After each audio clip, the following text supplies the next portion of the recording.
Well, now to the Legionnaires Disease Outbreak that's claimed 10 lives in New York City. The governor of this state, Governor Cuomo, inviting a CDC team to investigate this health crisis, which is located in the South Bronx. Our Laura Ingle is outside Lincoln Hospital in the Bronx, where several patients are still being treated for this disease, and a big question mark, Laura, if they're the only ones.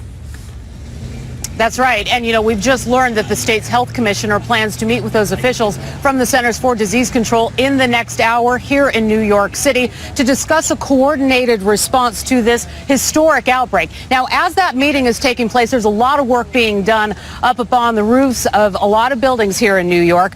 Teams of specialized water treatment workers are heading to those rooftops of many buildings in the city to start disinfecting cooling towers. That is believed to be the source of this problem. It's because it's now mandatory for all owners of buildings in the city to disinfect them within the next 2 weeks. That order issued by the New York City Health Department last night because of the outbreak that, as you mentioned, has killed 10 and infected 100, making this the worst Legionnaires outbreak in the city's history. Mayor Bill de Blasio says it is the right move to keep residents safe. We are doing this out of an abundance of caution. Everyone understands that the outbreak has been limited to one community in our city, but we are doing this out of an abundance of caution, again, confident that we have already disinfected the source of this outbreak.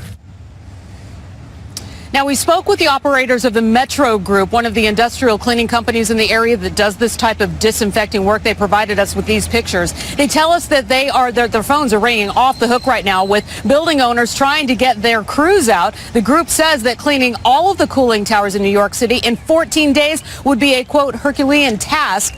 And Legionnaires disease, which was discovered in 1976, is a severe, often lethal form of pneumonia, which spreads through the air and is caused by exposure to the bacteria Legionella and water vapor, like what comes from those cooling towers. Health officials say it usually affects the elderly with underlying health conditions, as we've seen in these cases. The good news is if it's caught early and treated immediately, most people will recover.